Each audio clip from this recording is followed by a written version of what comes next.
All right, everyone, welcome back to our next video and in our installment on the Roman Republic. First things first, I know the question that's going to be on everyone's mind is relating to the announcement that was sent out yesterday. Yes, I understand that all our schools were going to be closed for the remainder of the school year. No, I don't know exactly what's going to happen yet. I just know that we're going to go to some form of online learning. I also know that personally, this makes me sad. We joke a lot about these classes, but at the end of the day, I really do love being around you guys. I love seeing you guys on a daily basis, and I love teaching you guys. So we won't be there in person, but I will still be able to be there for you just online. Now, this much I do know, we won't be starting any new online learning for at least another 2 weeks. But in that time, it's important that you do two things. One, if you do not have a laptop or a personal computer at home, you need to make sure you go out to the school on March 30th, where they'll be handing out laptops for families that don't have them at home, because these are going to be very, very critical for our online learning. Two, make sure you continue to pay attention to whatever correspondence I send out to you, but more importantly, make sure you guys and your families are paying attention to whatever the school sends out to you guys, because that's going to be most important for you guys, and that's going to have all the vital information that you'll need to know. All right, so on to the topic for today's video. Now, a reminder, these videos aren't necessary. It's just something that you can watch to help prepare you for the material that we are going to cover when we start going to online distance learning in 2 weeks. But today's topic is the spread of Rome from a small city-state into a global empire. That's the question we're going to take a look at today. How did Rome go from a small little city-state on the Italian peninsula to the biggest empire the world had ever seen? That's what we're going to take a look at. So where we left off, our first video that I put out there on Rome, we talked about its geography and its cultural influences. It was located on the Italian peninsula near the Mediterranean Sea. Those are the big takeaways you need to remember. The last video, if you haven't checked that out, make sure you do, because I go a lot into how Rome and its government system influenced the United States of America. Specifically, we looked at that idea of a republic or an indirect democracy with all those different branches of government that they had, the Senate, the assemblies, the consuls, so on and so forth. We also took some time to discuss the social classes that existed in Rome, the differences between patricians, plebeians, and then the various non-citizens that existed inside Roman society. For this particular video, if you're following along with the notes that I send out, we're on Module 6, Lesson 1D. Specifically, the topic is Rome's power spreads. This section starts at the bottom of page 2. So as we said, where we left off, Rome, it's a city-state, small area run by the Latins and the Etruscans. It's got an indirect democracy, a republican form of government, and a very, very strong military. Remember, Rome had a lot of great things going for it. They were centrally located on the Italian peninsula, which meant it was great for trade, so they built up a lot of wealth that way. They also had very good farmland, which meant that they could support a big population. And finally, like I talked about in the last video, military service was considered an absolute necessity for the Roman citizen. They very, very much valued patriotism and military service to the Roman Republic. So, with this in mind, Rome fought a lot of wars and they began to expand their territory. They were no longer just a city-state. In fact, you could call them a nation or a country at this point. They started conquering all the lands of the Italian peninsula by 264 BCE. As they conquered those lands, they integrated the people that they conquered into their government. Some of them were allowed to have roles of citizenship, especially the wealthier individuals that they had conquered. Others had partial rights. Some of them were allowed to keep their government. It depended. But the big thing that came with Rome's expansion was control over trade networks. Now Rome could control all of these Mediterranean Sea trade routes and the overland trade routes that would have to go by the Italian peninsula. When you can control trade, your wealth grows quite a bit. And this is how Rome continued to expand into a big superpower. Here's the problem. As they were beginning to grow and expand their influence, they began to nudge up against some of the other big powers in the area, maybe stepping on the turf or the territory of others. This happened, they got into a few squabbles with the Greeks, but the big power that was butting up against them was another city-state known as Carthage. Carthage was also growing in power in the Western Mediterranean. They, unlike the Romans, were located in northern Africa. I'm going to go ahead and circle them on our map right here. You can see Carthage right there. So as these two powers began to grow, these city-states began to form into nations and empires. You end up butting up against one another. And it becomes one of those scenarios where they basically stare one another down and say, this town ain't big enough for the two of us. Only in this case, it was the entire Western Mediterranean apparently wasn't big enough for the two of them, and it led to a series of wars. Now, I am not going to spend a ton of time talking about the Punic Wars, although I could. For military history geeks like me, this is the most interesting ancient war there is. It's kind of like World War II. We know a lot about it. We know a lot about the individual generals and leaders that fought in this war, and we have a lot of first-hand accounts of the different battles. Not only that, but just like World War II, this war completely shifted the trajectory of human history. This war was what enabled Rome to grow into the big superpower that it was. Now, I should actually correct myself for a second here, because it wasn't just one war. The Punic Wars were actually a series of 3 wars between Carthage and their allies, and then Rome and their allies. And like we said, these wars were fought over control of territory and mostly over control of trade routes. Now, the last thing that I want to point out relates to the name, Punic Wars, all right? The reason we call it the Punic Wars is because it actually comes from the Roman word for Phoenician. If you think back to way earlier in our class, I talked about the Phoenicians. Remember, they were great sailors who set up colonies all around the Mediterranean. They were also the first civilization to develop an alphabet that would eventually form into the phonetic alphabet we use today. But anyway, the Carthaginians were actually Phoenician in their origin. Carthage was a city-state originally founded by Phoenician sailors. That's where the term Punic comes from, because that was the Roman word for Phoenician. All right, the First Punic War was fought over a span of about 13 years, 264 to 241 BCE. It was mostly a series of naval battles over control of the island of Sicily. When you think of Sicily, think of this. Remember I said that the Italian peninsula is like a boot kicking a soccer ball? Well, Sicily is this island right here. Sicily is the soccer ball. But there were a lot of naval battles fought. Now, if you really slow down and think about it, you would think that the Carthaginians had an advantage here. Remember, they are descendants of the Phoenicians, the greatest sailors that ever lived. However, Rome did something pretty impressive in this First Punic War.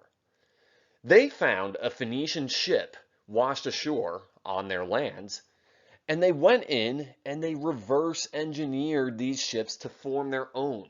Basically, they took the Phoenician style and design, copied it, and built their own fleet of naval ships.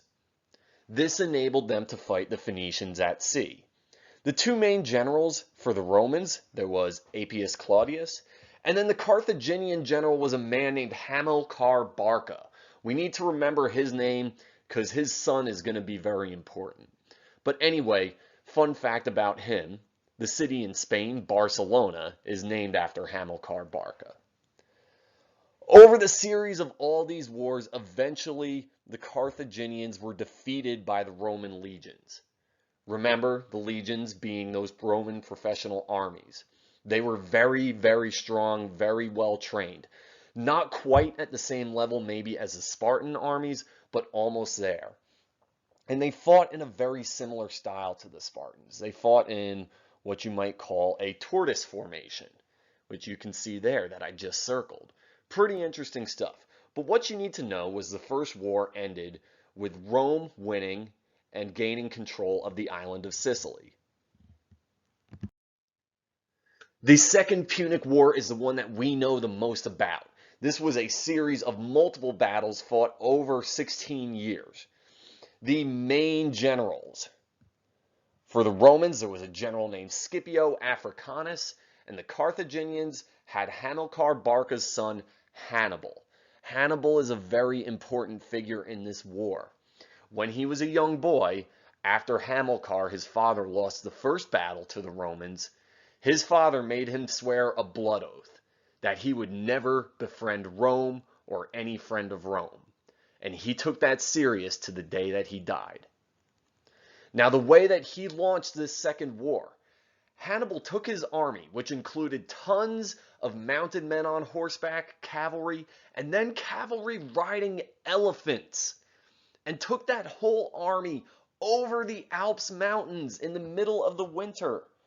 This threw the Romans off by complete surprise. They had never guessed that Hannibal would be able to lead an entire army through the Alps. The Romans were very concerned about all their other borders, but they always thought that their northern border was secure because they never figured someone could lead an army through those mountains. Not only did Hannibal do it, but he did it with a whole series of elephants with him. That is what's most insane about that. And then you have to think about the nature of these war elephants. Put yourselves in the mind of a typical Roman soldier. Most of them can't read. Most of them have never traveled maybe a few miles outside of their farmland.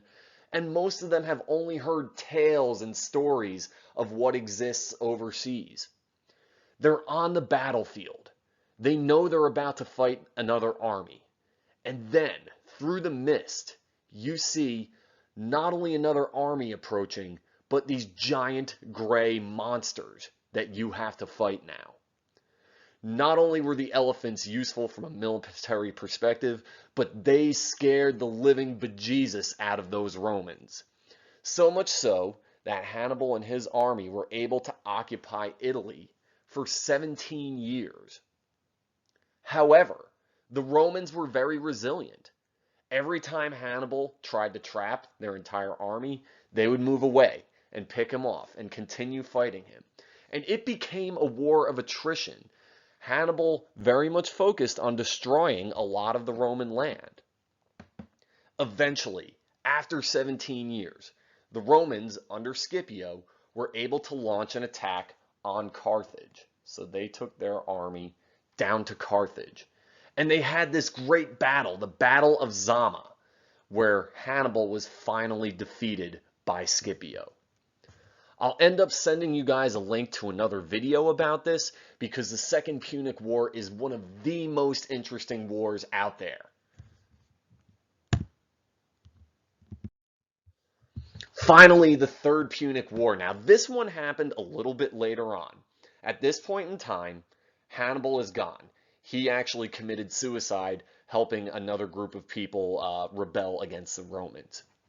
But 50 years after the Second War, there was a lot of peace, but it was kind of like peace between the United States and Russia in the Cold War. All right, they definitely didn't trust each other.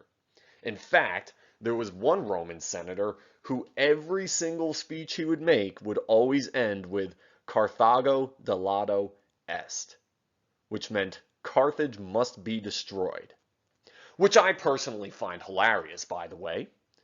He would probably be talking about, oh, we should build this new temple to honor our god Jupiter, and by the way, Carthage must be destroyed. All that aside, the Romans finally launched their final war against Carthage in 149 BCE. Carthage was very weak at this point, and Rome completely destroyed them. It was a very, very easy victory, and in the decisive battle, Rome went through, destroyed the city, sold all the Carthaginians into slavery, and then, to really rub salt in the wounds, well, quite frankly, they literally did that. They took salt and sowed it into the earth so that nothing would ever grow in Carthage again. It was a complete destruction. So for the results of the war, what this meant, Rome achieved total victory. They completely wiped out the only power that was big enough to challenge them in the Mediterranean Sea region. Complete destruction led to unchecked Roman expansion. When I say unchecked, that means that there was no other power to stop them.